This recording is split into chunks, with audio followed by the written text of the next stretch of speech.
Énergie fossile, tout le temps et tout de suite dans 20minutes.fr du 16 janvier 2025.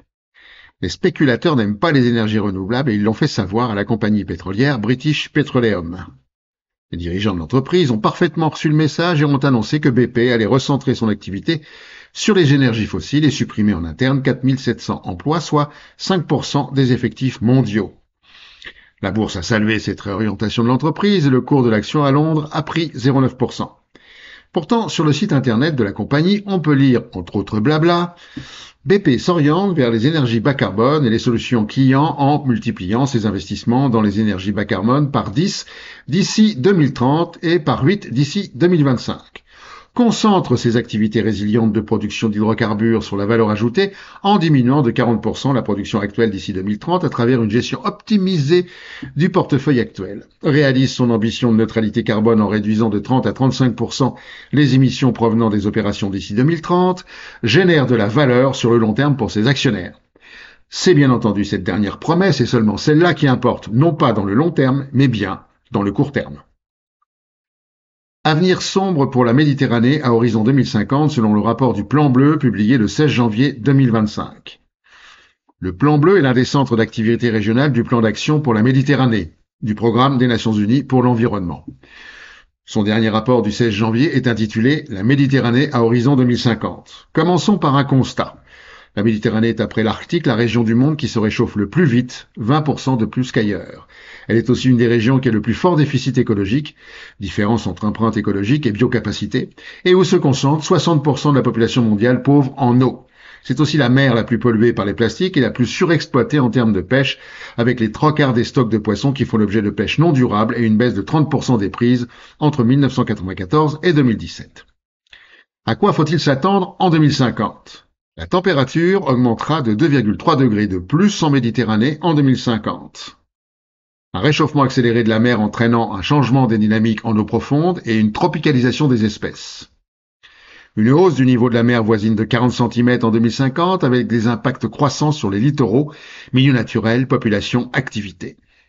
Une croissance démographique dans certains pays entraînant des problèmes cruciaux d'insoutenabilité du développement. Pénurie de ressources, alimentation, emploi, conditions de vie et qualité de l'environnement, accès à la santé, logement, etc. La concentration des populations des activités sur le littoral et les deltas, entraînant leur artificialisation croissante, une perte de sols agricoles ou naturels et des risques de vulnérabilité à la montée de la mer. L'accroissement des conflits économiques ou politiques liés à l'accès aux ressources rares, métaux stratégiques, sols cultivables, eaux transfrontalières, énergie marine. Une dépendance alimentaire croissante au sud, notamment pour les céréales, une demande d'énergie multipliée par 2 en 2050 au sud mais stabilisée au nord, un fort développement du solaire, une poursuite de la surpêche d'espèces menacées malgré la substitution massive de l'aquaculture à la pêche en mer, une baisse globale de la biodiversité marine à l'ouest de la Méditerranée, une raréfaction critique des ressources en eau, une majorité des pays au sud et de l'est sont soumis à un stress hydrique extrême et le doublement des périodes de sécheresse au nord. Recours massif à la désalinisation. Bref, l'avenir s'annonce gris pour la Grande Bleue. L'EPR n'est pas rentable dans Reporter.net du 15 janvier 2025. Mardi 14 janvier 2025, la Cour des comptes a présenté son rapport sur la filière EPR. Sans surprise, cette opération est un gouffre. Le devis initial de l'EPR de Flamanville s'élevait à 3,3 milliards d'euros. Le coût final s'établit à 20,4 milliards d'euros. L'EPR a été raccordé au réseau le 21 décembre 2024 avec 12 ans de retard. La Cour estime que la rentabilité de l'EPR serait d'environ 2%, soit inférieure au coût d'emprunt. La Cour constate les mêmes dérives sur les chantiers à l'étranger, Chine, Taishan, en Finlande, Olkiluoto ou en Grande-Bretagne, Hinkley Point et Sizewell. Pour le chantier Hinkley Point, elle constate que l'estimation du coût à terminaison de Hinkley Point a augmenté de 30% entre juin 2022 et janvier 2024 pour atteindre entre 31 et 34 milliards d'euros en valeur 2015. Par ailleurs, l'objectif de mise en service a de nouveau été repoussé entre 2009 et 2031 après avoir été décalé de 2022 à juin 2027. Des dérapages qui ont amputé de 11,5 milliards d'euros les résultats d'EDF en 2023. Bref, l'EPR n'est pas absolument maîtrisé, souhaitons qu'il le soit sur le plan de la technique nucléaire. Désinformation et crise écologique parmi les principaux risques mondiaux dans Novetic.fr du 15 janvier 2025. Selon le rapport annuel publié mercredi 15 janvier 2025 par l'Organisation économique internationale, il existe un risque plus que jamais élevé de conflits armés dans le monde pour 2025, dans un contexte marqué par le danger lié à la double crise de la désinformation et de la crise environnementale et sociale.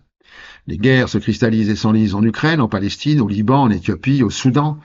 La hausse des gouvernements d'extrême droite dans le monde accentue les risques de déstabilisation mondiale. En outre, avec la montée en puissance de l'intelligence artificielle, les fake news ont désormais une capacité inédite dans l'histoire d'influencer les opinions.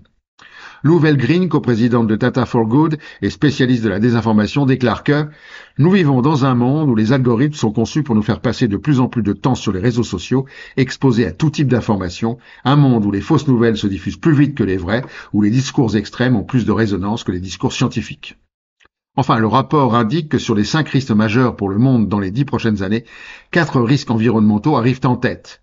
Les événements météorologiques extrêmes, la crise de la biodiversité, le bouleversement des écosystèmes planétaires et l'épuisement des ressources. Indéniablement, les 10 prochaines années seront déterminantes pour le processus d'effondrement.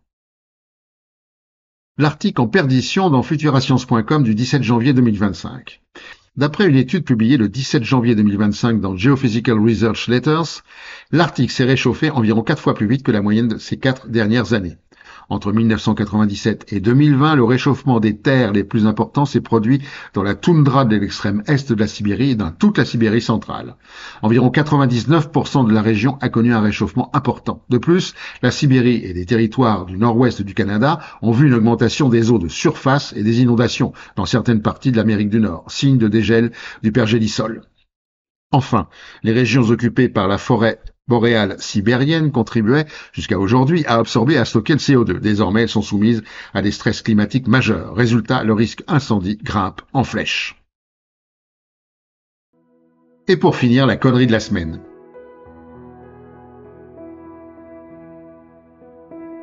À la prochaine fois.